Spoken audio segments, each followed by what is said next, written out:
Hello সম্মানিত viewers, আসসালামু আলাইকুম। আজকের টিউটোরিয়ালে আমি আপনাদের মদের হরকত ইনসার্ট করা শেখাবো এবং কিবোর্ডে কিভাবে অ্যাসাইন করবেন সেটি আপনাদের দেখাবো। আপনারা দেখতে পাচ্ছেন এটি হচ্ছে খাড়া জবর, এটি হচ্ছে খাড়া জের, এটি হচ্ছে খাড়া পেশ। খাড়া জবর, খাড়া জের এবং খাড়া পেশকে মদের হরকত বলা হয়। আমি আমার এটিকে দেখানোর জন্য আমি আমার নতুন পেজে নিয়ে গেলাম। নতুন পেজে নিয়ে যাওয়ার পর আমি কিবোর্ডটাকে চেঞ্জ করে সৌদি আরবিয়া করে দিলাম। ফোনেটিক কিবোর্ডটি সিলেকশন করলাম। এখন আমি ইংরেজি ফন্টকে সিলেক্ট করব যাতে আমার আরবিক ফন্টগুলো লেখা আসে। আমি নিচে আসলাম। আমি আপনাদের দেখাবো মদের হরকত। মদের হরকত লেখার জন্য প্রথমে আমি আলিফ সাইন নিলাম কিংবা বা সাইন নিলাম। এরপর শিফট চেপে যদি বাটনে প্রেস করি তাহলে দেখবেন যে খাড়া জবরটা দেখাবে। এরপর আরেকটি অক্ষর নিলাম, তার উপরে যদি আমরা শিফট চেপে বাটনে প্রেস করি দেখবেন খাড়া জবর। এরপর আরেকটি অক্ষর নিলাম, এরপর শিফট চেপে যদি চাপি তাহলে দেখবেন খাড়া জবরগুলো এভাবে ইনসার্ট হবে। কিন্তু খাড়া জের কিন্তু আমরা এভাবে ইনসার্ট করতে পারি না। খাড়া জের ইনসার্ট করার জন্য আমাকে এটাকে কিবোর্ড থেকে অ্যাসাইন করে নিতে হবে। কিবোর্ড থেকে অ্যাসাইন করে নেওয়ার জন্য আমাদের যে বাটনটি প্রেস করতে হবে, আমি ঠিক যেটা করব সেটাই আপনারা করবেন। আমরা জবর পেয়েছি, এখন 06 সরি আমি কিবোর্ডকে ইংরেজি করে নিলাম। এই যে আমার কিবোর্ডটি ইংরেজি করে নিলাম। এরপর এখানে আমি একটি কোড লিখব, 0 নাম্বার লিখব 656। এটি লেখার পরে অল্টার এবং এক্স বাটনে প্রেস করব, তাহলে কিন্তু জের হয়ে যাবে। এটাকে আমি সিলেক্ট করব। আমি আবারও বলছি, এটুকুকে সিলেক্ট করে অল্টার আইএস বাটনে প্রেস করব। অল্টার আইএস বাটনে প্রেস করা মাত্র আমাদের এই সাইনের এখানে কিন্তু এই জেরটাকে ধরে নেবে এবং এই যে কিবোর্ড শর্টকাট লেখা আছে এখানে আমরা অ্যাসাইন করব। এখানে অ্যাসাইন করব, এখানে ক্লিক করলাম। ক্লিক করার পরে এখানে আমার এটি দিতে হবে। আমি কিবোর্ড থেকে কন্ট্রোল এবং কোটেশন চিহ্নতে ক্লিক করলাম। কন্ট্রোল এবং কোটেশন চিহ্নতে ক্লিক করলাম। ক্লিক করে এটাকে অ্যাসাইন করলাম। অ্যাসাইন করে ক্লোজ করলাম। এর পরেরটাই হচ্ছে পেশ। এর পরেরটাই কি পেশ, অর্থাৎ 57। এই যে এখানে নাম্বারটি দেখতে পাচ্ছেন 57, একে আমরা অ্যাসাইন করব। অ্যাসাইন করলাম, এটাকে কন্ট্রোল কোটেশন করেছি, এবার কন্ট্রোল শিফট লিখে কোটেশন করব। এরপর আমরা অ্যাসাইন করব। অ্যাসাইন করে ক্লোজ করব এবং ক্লোজ করব। এখন এটাকেও আমি কেটে দিলাম। এখন আমি বা লিখলাম, এবার কিবোর্ডটাকে চেঞ্জ করব। কিবোর্ডটাকে চেঞ্জ করলাম। এখন আমি একটা বা লিখলাম। এরপরে যদি কন্ট্রোল চেপে কোটেশনে চাপি তাহলে দেখবেন জের হয়ে গিয়েছে। এরপর আমি একটি স্পেস দিলাম। এরপর আলিফ চাপি। আলিফ চাপার পরে যদি আমি কন্ট্রোল চেপে কোটেশন চাপি দেখবেন জের হবে। এরপর আমি যদি জাল চাপি সেক্ষেত্রেও কন্ট্রোল চেপে কোটেশন চাপি তাহলে কিন্তু জের হয়ে গিয়েছে। এরপর আমি আরেকটা দেখাই আপনাদের। পেশ দেখাবো। পেশকে আমরা খারাপ পেশকেই উল্টা পেশকে লিখেছি, অ্যাসাইন করেছি শিফট এবং কন্ট্রোল শিফট কোটেশনের উপরে। এখানে আমি বা লিখলাম, কন্ট্রোল শিফট এবং কোটেশন বাটনে প্রেস করলাম, ঠিক আছে। এরপর একটা আলিফ লিখলাম, কন্ট্রোল শিফট কোটেশনে প্রেস করলাম, কন্ট্রোল শিফট কোটেশনে প্রেস করলাম। এটাকে দেখাচ্ছে না কারণ এটাকে আমি একটু জায়গা করে নিই, জায়গা করে নিলে এটা দেখা যাবে। এরপর আরেকটি অক্ষরকে নেব, এই অক্ষরকে নিলাম, কন্ট্রোল শিফট কোটেশন। দেখবেন কত সুন্দর পেজগুলো এখানে দেখা যাবে। তো আমি একটু নিচের দিকে নেই।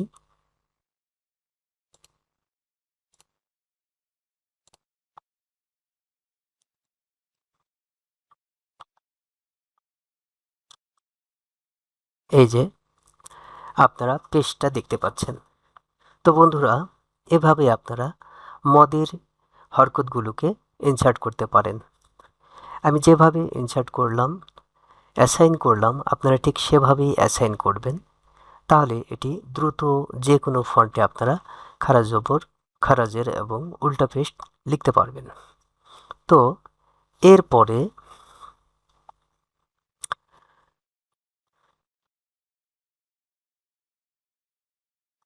আমি আমার চার্টে চলে যাই। আমি মদের হরকত দেখালাম। মদের হরকতের পর আমি কিছু বিশেষ সাইন দেখাবো। সেটি হচ্ছে সাকিন এবং তাসদিদ। সাকিন এবং তাসদিদ দেখানোর জন্য আমি নতুন একটি পেজ নিলাম। এই পেজে গিয়ে আমি আপনাদের সাকিন অর্থাৎ বার উপর, যেমন হামজার উপর বা দিলাম, বা দিয়ে উপর তাসদিদ দিলাম, তার উপর একটি জবর দিলাম। ঠিক আছে, এটা শেষ হয়ে গেল একটা শব্দ। দুইটা শব্দের মধ্যে আমি ফিনিশিং দিতে চাই। সেক্ষেত্রে আমাকে কন্ট্রোল এবং অল্টার চেপে কোটেশন বাটনে প্রেস করতে হবে। এটি হচ্ছে সমাপ্তি সূচক চিহ্ন। এরপর আমি আর একটা লক্ষণ লিখি, সেটি হচ্ছে হামজা জবর মিম তাসদিদ এবং একটা খাড়া জবর দিলাম, এটা হচ্ছে আম্মা। এটা হচ্ছে শেষ। কন্ট্রোল অল্টার এবং কোটেশন যদি দেই, তাহলে হচ্ছে সূচনা সূচক কন্ট্রোল অল্টার, যদি কোলন দেই কন্ট্রোল অল্টার, এটা হচ্ছে একদম শিফটের পরের যে বাটনটি সেটি চাপলেই সমাপ্তি সূচক চিহ্নটি আসবে। এরপর আয়াতের শুরুতে যে চিহ্নটি ব্যবহার করা হয়, আমি সেই চিহ্নটি যদি চাপতে চাই তাহলে সেক্ষেত্রে আমাকে কন্ট্রোল অল্টার এই কোটেশন চাপতে হবে। কন্ট্রোল অল্টার কোটেশন বাটনে প্রেস করলে আমাদের সামনে এরকম একটি সাইন দেখা যাবে। এই সাইনের ভিতরে আমরা আয়াত সংখ্যা লিখতে পারি। ঠিক আছে, আয়াত সংখ্যা লিখতে পারি। এরপর আমাদের যদি কোনো আয়াত থাকে, সেই আয়াতটাকে আমরা লিখে নেব, বাক্যটিকে লিখে নেব। বাক্যটিকে লিখে নেওয়ার পর পরবর্তী বাক্যে সমাপ্তি সূচক চিহ্নের জন্য আমরা কন্ট্রোল অল্টার এবং শিফটের পরে অর্থাৎ খণ্ডত্ব যেখানে লেখা আছে সেখানে যদি ক্লিক করি, এটা হচ্ছে সমাপ্তি সূচক চিহ্ন চলে আসবে। এরপর ইন্টার বাটনে প্রেস করি। আমরা আরেকটি কন্ট্রোল অল্টার চেপে যদি হাইফেনে বা কোটেশনে প্রেস করি, কন্ট্রোল অল্টার চেপে কোটেশনে প্রেস করি, এরপর একটা নাম্বার প্রদান করলাম। এরপর এখানে আর কিছু লিখলাম, ঠিক আছে, কিছু লিখলাম। লেখার পরে আমরা কন্ট্রোল অল্টার চেপে আমরা আবারও শিফটের পরবর্তী যেই স্ল্যাশ আছে সেটাকে শিফট বলেছি, এই কোটেশনের পরের যে বাটনটি সেই বাটনটিতে চাপলে এটি হচ্ছে আয়াত সংখ্যা নির্দেশক চিহ্ন, আর এটি হচ্ছে সমাপ্ত সূচক চিহ্ন। এই চিহ্নটি ইনসার্ট হবে। এরপরে আরেকটি কথা আমি আপনাদের বলবো, সেটি হচ্ছে মদের 3 আলিফ মদ এবং 4 আলিফ মদ। যেমন আলিফ লাম মিম যখন আমরা লিখি, আলিফ লাম এবং মিম, লামের ওপরে 4 আলিফ মদের চিহ্ন থাকে, অর্থাৎ 4 আলিফ মদ, এবং মিমের উপরেও 4 আলিফ মদ থাকে। তো কোনটি 4 আলিফ মদ আমরা অনায়াসে লিখতে পারি। এক্ষেত্রে বন্ধুরা আমাকে ফন্টটি পরিবর্তন করে আপনাদের পরিবর্তনটি দেখাতে হচ্ছে। এই পরিবর্তনটি আমরা হঠাৎ দেখতে পাবো না, কিন্তু যদি আমরা ফন্ট পরিবর্তন না করি, এই যে আল মাজিদ ফন্ট ব্যবহারের সাথে সাথে আমরা দেখতে পাচ্ছি এটি হচ্ছে 4 আলিফ মদ, 4 আলিফ মদ এবং 3 আলিফ মদ। 4 আলিফ মদের জন্য আমাদের যেটি করতে হয় সেটি হচ্ছে আমরা আলিফ লিখলাম, লাম লিখলাম, এরপরে শিফট চেপে যদি আর বাটনে প্রেস করি তাহলে লামের উপরে 4 আলিফ মদ চিহ্ন আসবে, এবং মিম লিখলাম, মিম লেখার পরে শিফট চেপে যদি আর বাটনে প্রেস করি এবং তাহলেই কিন্তু এরকম চিহ্ন আসবে। চিহ্ন আসার পরে তারপরে আমরা ইয়া এবং সিন যদি লিখি, এই দুই ক্ষেত্রেও কিন্তু আমরা এই শিফট চেপে আর এবং সিন লিখলাম, সরি এটা এখানে খাড়া জবর এবং সিন দিলাম, এর ওপরে শিফট চেপে আর দিলাম। এটি হচ্ছে এটি হচ্ছে 4 আলিফ মদ, যেটি শিফট আর বাটনে প্রেস করলে, আমি নিচের দিকে দেখাই, শিফট আর বাটনে প্রেস করলে 4 আলিফ মদ চলে আসে। কিন্তু 3 আলিফ মদের চিহ্নটি অ্যাসাইন করা নেই। 3 আলিফ মদের চিহ্নের জন্য আমি ফন্টটাকে আবারও পরিবর্তন করে ইংরেজি করে নিলাম। এই চিহ্নটাকে আমাদের কিবোর্ডের সঙ্গে অ্যাসাইন করে নিতে হবে। এর জন্য যেই কোডটি ব্যবহার করা হয় সেই কোডে আমরা চলে যাই 06, এরপরে একটা ব্যবহার করা হয়, এরপরে একটি 4 ব্যবহার করা হয়। এরপরে আমরা অল্টার বাটন চেপে যদি এক্স বাটনে প্রেস করি, তাহলে দেখবেন 3 আলিফ মদ এখানে চলে এসেছে। এটি আসার পরে আমাদের এটিকে অ্যাসাইন করতে হবে। অ্যাসাইন করার জন্য প্রথমে এটিকে সিলেক্ট করব, এরপর অল্টার চেপে আই এবং এস বাটনে প্রেস করব। কিবোর্ডকে অবশ্যই আমাদের তখন ইংরেজি অবস্থায় রাখতে হবে। এরপরে আমি এখানে অ্যাসাইন করব। এখানে আমার অ্যাসাইন করা আছে, যার কারণে দেখাচ্ছে কিসে অ্যাসাইন করা আছে। আমি দেখাই, আমি কন্ট্রোল শিফট ইতে এটি অ্যাসাইন করে রেখেছি। কন্ট্রোল শিফট এবং আরে আমি এটা অ্যাসাইন করব। ঠিক আছে, এটাকে আমি রিমুভ করে দিয়ে কন্ট্রোল শিফট আরে এটাকে অ্যাসাইন করলাম, ওকে করলাম, ক্লোজ করলাম এবং ক্লোজ করলাম। ঠিক আছে, এখন এটাকে আমি কেটে দিলাম। কেটে দেওয়ার পর যদি এখানে আমি আলিফ লিখলাম, সরি কিবোর্ডটাকে পরিবর্তন করি, কিবোর্ডটাকে পরিবর্তন করলাম। এরপর এখানে যদি আমি আলিফ লিখি, তার উপরে একটি খাড়া 3 আলিফ মদ দিতে চাই, এটা হচ্ছে 3 আলিফ মদ। এরপর লাম লিখলাম, এর উপরে 3 আলিফ মদ ব্যবহার করলাম। এরপরে মিম লিখলাম, এরপর 3 আলিফ মদ ব্যবহার করলাম। ঠিক আছে, ঠিক একইভাবে আমি এটাকে কেটে দিই। কেটে দিয়ে নতুনভাবে যদি আপনাদের দেখাই যে এটা হচ্ছে 4 আলিফ মদ, 3 আলিফ মদটা আমরা কীভাবে লিখব। 3 আলিফ মদ লেখার জন্য আমি ট্র্যাকিংটাকে উঠাই দিই। এই যে ট্র্যাকিংটাকে উঠাই দিলাম, এখানে কমেন্টস পড়ে গেছে। আমি এটাকে নতুন একটা ডকুমেন্ট নিলাম, এটাকে মিডিলে নিলাম। মিডিলে নেওয়ার পর কন্ট্রোল শিফট এবং আর বাটনে প্রেস করলাম। এটি হচ্ছে 3 আলিফ মদ না 4 আলিফ মদ। আবার আর শিফট আর দুটোই কিন্তু একই রকম দেখাচ্ছে, কারণ ফন্ট আমাকে আল মাজিদ ফন্টে না গেলে এই দুটির তফাৎ আমরা বুঝতে পারবো না। আরবিক টাইপ সেটিংয়েও দুটির তফাৎ বোঝা যাবে না, যার কারণে আমরা আল মাজিদ কোরআনিক ফন্টটি ব্যবহার করব। এখন আমি দেখাই, এটি হচ্ছে আলিফ, এর উপরে আমি 3 আলিফ মদ, 4 আলিফ মদ আমরা ব্যবহার করেছি। এখন 3 আলিফ মদ কন্ট্রোল শিফট এবং আর বাটনে প্রেস করলাম, এটি হচ্ছে 3 আলিফ মদ। ঠিক একইভাবে আলিফ প্রেস করে 3 আলিফ মদ, এখানে 4 আলিফ মদ আমি দেখাবো। কন্ট্রোল এবং শিফট বাটন প্রেস করে আর বাটনে প্রেস করলাম, এটিও 3 আলিফ মদ।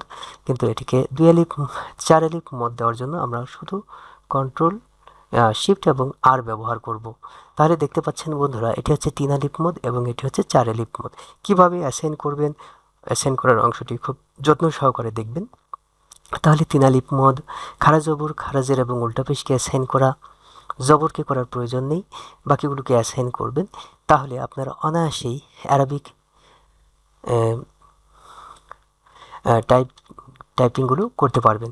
এরপরে সংখ্যার যে নাম্বারগুলো রয়েছে এইগুলো, যেমন একে যদি কিবোর্ডের উপরের অংশে 1 2 3 প্রেস করেন, সেক্ষেত্রে আপনার কি আসবে, এই নাম্বারগুলো চলে আসবে 1 থেকে আমরা যত সংখ্যাগুলো চাপবো, যেমন 1 2 3 4 5 6 7 8 9 10 9 এবং এটা হচ্ছে 0। তো এভাবে অ্যারাবিক সংখ্যাগুলো লেখা যায়। তো বন্ধুরা, এই অ্যাসাইন করার অংশগুলোকে মনোযোগ সহকারে দেখবেন, কমপক্ষে 3 বার প্র্যাকটিস করবেন, তাহলেই এটি বুঝে যাবেন। ঠিক আছে, তো পরবর্তীতে নতুন কোনো ট্রিক্স নিয়ে আপনাদের সামনে আবারও হাজির হব। ততদিন সুস্থ সুন্দর থাকুন, চ্যানেল খুঁটিনাটির সাথেই থাকুন এবং ভিডিওটি নতুনদের সাথে শেয়ার করুন। যারা আরবি লিখতে চান তারা বেশি বেশি কমপক্ষে 3 বার প্র্যাকটিস করুন। কোনো অংশ যদি বুঝতে দেরি হয় বুঝতে যদি সমস্যা হয় তাহলে ভিডিওটি স্লো করে দেখুন। আমি কিছু কিছু অংশে একবারই করে দিয়েছি বা আমার দ্রুত হয়ে যেতে পারে। আমাকে কমেন্টসে জানাবেন, আমি পরবর্তীতে আপনাদের সমস্যাগুলো সমাধান করার চেষ্টা করব। তো এখন থেকে আপনারা অতি সহজেই হরকত সহ, তানবিন সহ আপনারা আরবি লিখতে পারবেন। আরবি লেখা বাংলার চেয়ে অনেকটা দ্রুত লিখতে পারবেন বলে আমি আশা করি, কারণ আমার এই কয়েকটি আরবি টিউটোরিয়াল যেটি রয়েছে এই কয়টা আপনাদের জানা থাকলে সহজেই অ্যারাবিক টাইপিংগুলো করতে পারবেন। তো কথা না বাড়িয়েই এখানে এতে করছি। ধন্যবাদ সবাইকে। সুস্থ থাকুন, সুন্দর থাকুন। আল্লাহ হাফিজ।